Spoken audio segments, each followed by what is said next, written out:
Fala pessoal, tudo beleza aí com vocês? Bom, sejam bem-vindos a mais um vídeo aqui no canal. Bom, para quem ainda não me conhece, eu sou o João Vitor aqui da Connect Bike. E aqui nesse canal é o lugar onde você vem para aprender sobre tudo aquilo que permeia, que rodeia o mundo da bike, beleza? A gente vai falar desde especificação até coisas que mudam realmente a performance e o custo de manutenção que você tem na bike. Então sejam todos muito bem-vindos aí. A gente está rompendo a barreira dos 700 inscritos, isso é muito legal, tem tido um crescimento bacana que eu nunca imaginei. Então vamos embora, vamos mandar bala para mais um tema que vocês pedem, tem muita dúvida e nem é um bicho de 7 cabeças, beleza? Então hoje o que a gente vai falar? A gente vai falar a respeito de sistemas tubeless. Tubeless nada mais é do que você rodar sem câmara de ar na tua bicicleta, né? Ah, é uma coisa super moderna, não é nada moderno. Por quê? Porque há muito tempo a gente já vem rodando sem câmara de ar, como por exemplo no caso de algumas motos e da maioria dos carros de hoje em dia, né? Pneus com câmara de ar em carro é coisa lá da década de 70, beleza? Então assim, rodar sem câmara de ar não é nenhuma novidade. A única novidade que a gente tem aí é como é que a gente faz para a bike rodar sem câmara de ar, beleza? Então vamos lá, vamos bater um papo a respeito de tubeless, o que vale a pena, o que não vale a pena, para quem vale a pena, quais são os materiais necessários para você converter. Dá para converter em casa, eu já adianto isso para vocês, não necessariamente você precisa levar para algum lugar, desde que você tenha aquele capricho que a gente sempre preza aqui, que eu sempre bato na tecla, vale a pena, beleza? Então vamos lá, tubeless. Tube é uma palavra que é relacionada à câmara de ar, câmara em inglês. Less é sem, então é sem câmara, nada mais do que isso, tubeless, beleza? Então como eu falei para vocês, a gente já tem isso nos carros, em algumas motos também que rodam com roda de liga, e aí agora a gente tem essa parada na bicicleta. E o que eu ganho com isso, né? Para que serve esse negócio? O grande lance do tubeless é o seguinte, quando você tem um pneu montado com câmara de ar e aí você quer aproveitar bem a superfície de contato do pneu, você abaixa a pressão, certo? Porque aí você tira o pneu daquela posição super redondinha para deixar ele mais quadradinho e aí você conseguiu usar as zonas de transição do pneu, beleza? E aí o que acontece normalmente? Com pressões abaixo de 25, 22 PSI, na hora que você bate em alguma coisa, o pneu morde a câmara de ar com o aro lá e aí você tem a famosa mordida de cobra, tá? Isso é um dos problemas. Então rodar com pressões baixas na hora que você tem câmara de ar não é uma boa, né? Então um grande lance é justamente isso. O tubeless é bacana porque você pode rodar com a pressão que você quiser a partir dos 19 PSI, que você não tem problema, tá? Isso é uma coisa que é testada aqui. Então, para dar continuidade, né, o que eu ganho além de eu poder rodar com pressão mais baixa? Na hora que você roda com a pressão mais baixa, como a gente falou, já vem o acesso mais facilitado às zonas de transição do seu pneu. Então, se você está colocando as zonas de transição lá no teu pneu, você vai aumentar com certeza a dirigibilidade da tua bicicleta. Esse é um outro ponto que eu acho relativamente importante. Não necessariamente quem caminha para o tubeless quer dirigibilidade, mas ele percebe na hora que ele monta o sistema que aumenta, tá? Outro lance, normalmente quando a gente faz a conversão a gente adiciona um selante, né? E qual que é a função do selante? Ele vai tampar pequenos furos aí, de até 2,5, 3 milímetros e às vezes até pequenos rasgos. Então o que acontece? No meio da trilha você está lá andando, fura o pneu com câmara de ar, desmonta tudo. Monta o pneu novo com a câmera nova, quer dizer, monta o pneu antigo com a câmera nova. E aí no caso do tubeless, dependendo do tamanho do furo, você não tem problema nenhum, beleza? Então esse é mais um ponto. Outra questão que eu acho que é bem legal, reduz peso, tá? A câmara de ar mais a fita antifuro que você provavelmente usa e aquele pneu velho que está na tua bicicleta tem um peso relativamente grande. Então normalmente quando a gente faz uma conversão trocando todos esses itens aí, a gente tem uns 250, 300 gramas a menos aí no peso final da bike, tá? Isso no máximo aí, beleza? Então uma coisa que é bacana é que tira peso. Para quem é louco por essa questão de peso de bicicleta, é uma coisa que eu acho que vale bastante a pena levar em consideração na hora de fazer. Beleza? Então tá. Então a gente tem possibilidade de rodar com pressão mais baixa. Como consequência disso, a gente tem zonas de transição do pneu encostando melhor e aumentando a dirigibilidade. A gente tem redução de peso e a gente tem a possibilidade de tampar pequenos furos, né? Putz, então o negócio é de outro mundo, é sensacional e não tem nenhum ponto negativo. Pelo contrário, existem algumas coisas que você tem que tomar cuidado a partir do momento que você escolhe rodar com tubeless. Lembrando que rodar com tubeless é sempre uma escolha, beleza? Então, quais são os pontos que a gente precisa pensar?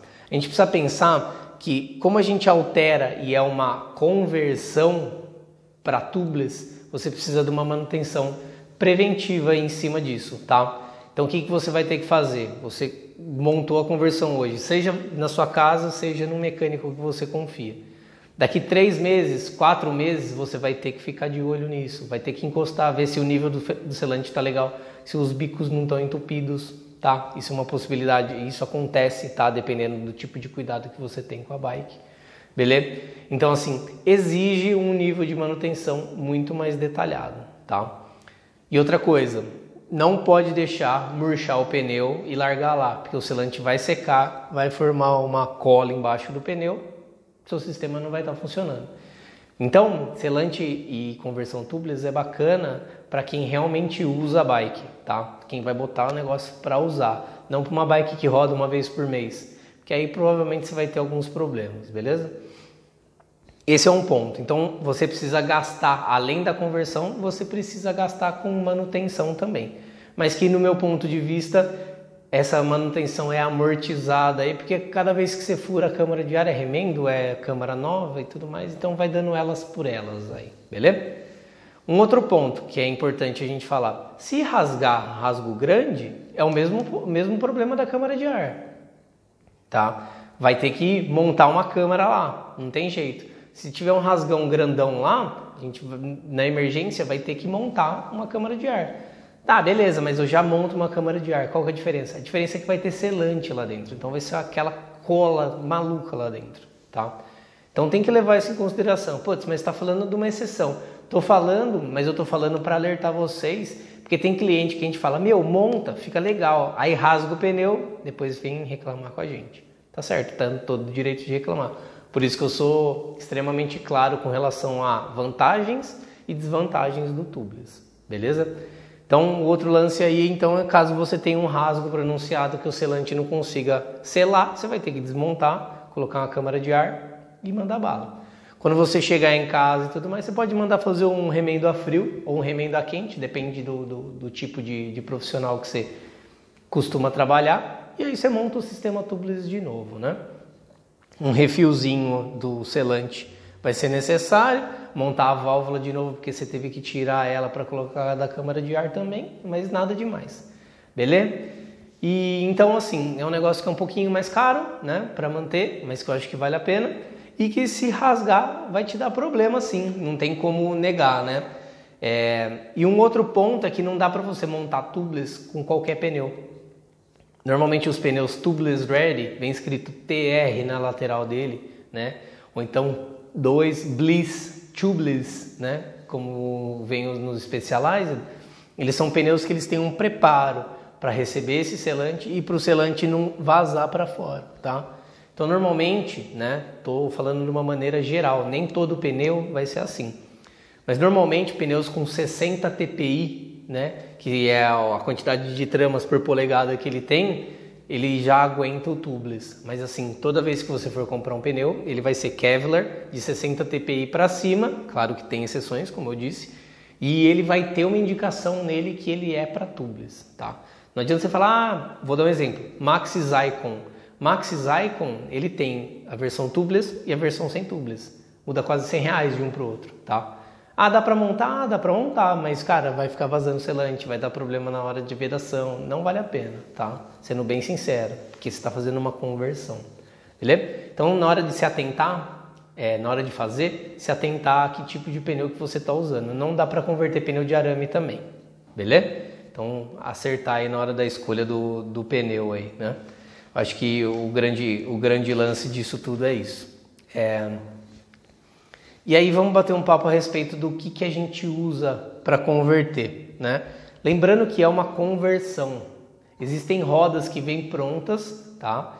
Mas normalmente é uma conversão que você vai fazer. Então o que você precisa? Você precisa de uma fita específica, que aqui eu gosto de usar a Gorilla.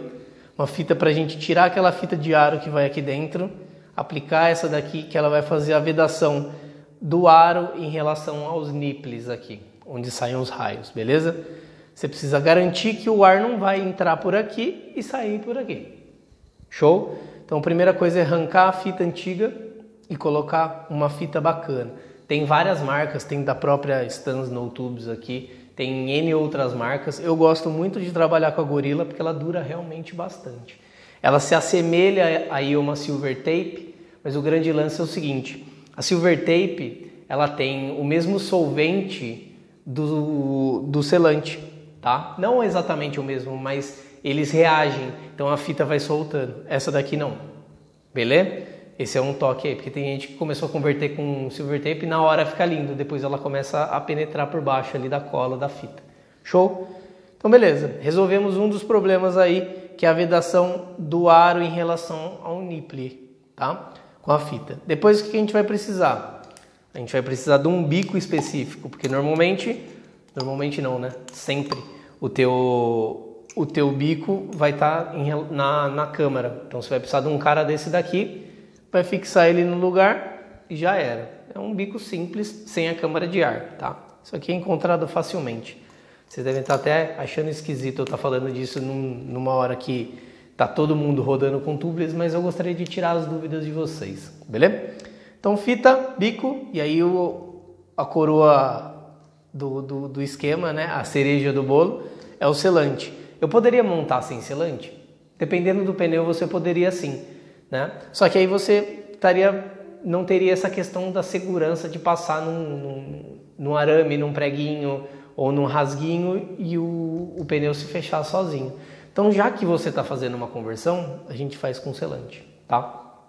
Isso é uma segurança a mais e dependendo do pneu que você tem, ele não veda, não fica segurando o ar sem o selante, beleza?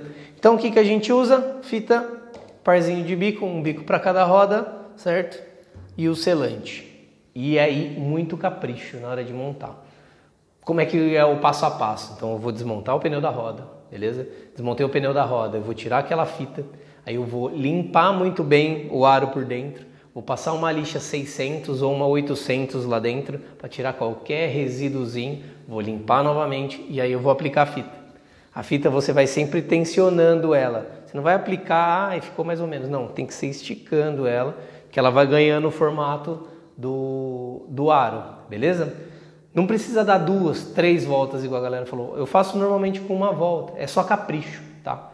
Depois que você passou a fita, fez a sobreposição dela, corta, ao invés de cortar reto, corta ele redondinho, para não correr o risco dele levantar depois, beleza? Cortou ele meio arredondado? Legal. Passa o dedo lá dentro, bonitinho, garante que a fita colou legalzinho, e aí você vai para a instalação do bico.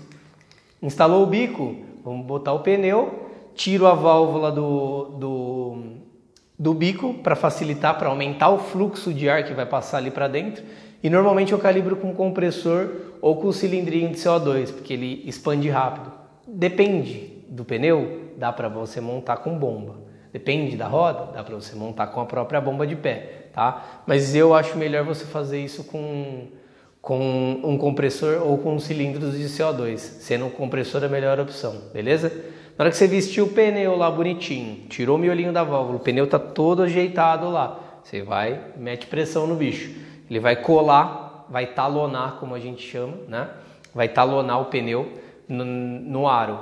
Aí você vai lá, tampa o bico com o dedo, coloca o biquinho caso você queira, beleza? Então aí a gente já verifica com relação a algum tipo de vazamento e tudo mais. E repara que eu ainda não pus o selante, tá? Ah, tem um vazamento minúsculo numa união da roda. Muito provavelmente você vai conseguir resolver esse vazamento com o selante. Ah, eu estou notando um vazamentinho na parede do pneu. Muito provavelmente você vai conseguir resolver com esse cara aqui também. Ah, tá vazando ar aqui pelo ilhós. Putz, tem alguma coisa errada aí. Tá entrando ar por debaixo da fita ou a fita não está colada direito. Ou mesmo no buraquinho que a fita deveria passar, ela está passando por cima, assim, de lado, tá? Então vamos prestar atenção nesses pontos aí. Então na hora de você montar, você vai seguir esses passos. Validou, tem vazamentos pequenininhos ou não tem vazamento nenhum, legal. Aí você vai murchar o pneu, abrir uma lateralzinha dele e jogar o seu 100, 120 ml de selante lá dentro. É relativo para cada pneu e para cada uso. Não precisa lotar, mas também 60 ml, por exemplo, não resolve, tá? A não ser que seja um refil, mas uma carga inicial de 60 ml não resolve. Show? Fez isso, pressão no bicho de novo, monta o pneu lá, pressão, e aí você vai rodar aquele selante dentro do pneu. Faz ele escorregar na volta externa toda do pneu, na lateral inteira do pneu, dá umas batidas na roda no chão, e aí você espera alguns minutos e verifica a pressão. Põe 35 PSI e verifica. Ah, baixou, putz, tem algum vazamentinho que você precisa usar. Aí você pode usar a velha técnica da buchinha Scott-Brite com detergente. Fez bolha, é ali que está teu ponto, beleza? Mas não tem segredo. Na verdade tem um segredo, que é capricho, paciência e sem matar etapa nenhuma, entendeu? Esse é o grande lance de qualquer coisa que você vai fazer na bike, tá? Desde que você tenha vontade de fazer e capricho, vai dar certo, vai por mim. Compra as coisinhas certinhas e faz em casa. Se não, você faz uma conversão aí. Hoje as conversões variam aí entre 100 e 200 reais, 100 e 230 reais aí. Vamos ser mais abrangente, dependendo da marca de produto, tá? Eu cobro 100 reais aqui na loja para fazer essa conversão, não tem muito erro. E com relação ao refil, cada vez que o cliente vem aqui eu faço refil por 30 reais por roda para ele, beleza? É basicamente o preço de uma câmara de ar de boa qualidade. Show? Então, montou tudo certinho, testou se não tem vazamento, aí vai para a bike, faz o seu primeiro rolê e vê como é que funciona. E aí você pode ir baixando essas pressões, tá? Leve em consideração na hora de acertar a pressão que o pneu pode ter dureza diferente, tá? Então um pneu muito macio, ele vai precisar de mais pressão para se comportar de uma determinada forma do que um pneu que já é relativamente duro, tá? Vou dar o exemplo dos pneus que eu usava. Eu usava 2 Icons na frente e na traseira. Aí eu troquei o Icon da frente e coloquei um Ardent. O Ardent é muito mais duro. Então, por exemplo, eu usava 27 libras na traseira e 23 libras na frente, quando era Icon e Icon. Aí eu passei a usar 27 libras na traseira e 19 na frente, quando virou Icon e Ardent, porque o Ardent é um pneu muito mais duro, um pouquinho mais largo e tudo mais. Beleza? Levem isso em consideração, mas nada melhor do que vocês testarem e entenderem o que realmente acontece na hora que você monta o tubeless e como isso interfere na dirigibilidade da bike. Na realidade, assim, as pessoas me perguntam, o que você acha de tubeless? Eu acho que tem que fazer. Eu acho que é um item praticamente obrigatório nos dias de hoje. Que o valor disso daqui diminuiu muito, tá? Não o valor do pneu, o valor da conversão. O pneu tá caro pra caramba. A gente vive numa época muito complicada com relação a dólar, imposto e tudo mais. Então os pneus mudaram bastante de realidade. Mas a conversão em si não é mais tão cara como era antigamente, tá? Então eu acho que é um item praticamente obrigatório para quem tem mountain bike e realmente pedala, tá? E todas as vantagens compensam, no meu ponto de vista, as desvantagens, tá? A não ser que você seja uma pessoa que seja mais desligadona e tudo mais. E eu não estou dizendo que isso é um problema. Eu estou dizendo que existem tipos de pessoas diferentes, entendeu? Para a pessoa que é mais sensitiva e mais ligada, eu acho que é um upgrade que vale a pena pra caramba. Mas se a pessoa não faz muito questão, então não faz, não gasta dinheiro e aí você capitaliza para fazer um upgrade diferente na tua bike. Mas eu considero um upgrade praticamente obrigatório hoje em dia, tá? Nas bicicletas, por exemplo, de 210 para cima, na hora que eu vou vender, eu já faço a venda casada. Eu falo, cara, você não quer fazer a conversão tubeless por conta disso, da mesma forma que eu estou falando com vocês. E aí, normalmente as pessoas fazem. Inclusive, essa é uma bicicleta que eu vendi há um tempo, o rapaz estava pedalando pouco, e aí agora ele vai voltar a pedalar legal, e aí agora ele vai fazer a conversão, tá legal? Então é isso, galera, o tubeless é uma coisa bem bacana, tem que ter cuidado, tem que saber o que qual a responsabilidade que você está assumindo numa hora que você faz a conversão, né? Mas é uma coisa que eu recomendo pra caramba, beleza? Então é isso, espero que vocês tenham curtido mais esse vídeo aqui no nosso canal e a gente se encontra numa próxima. Valeu!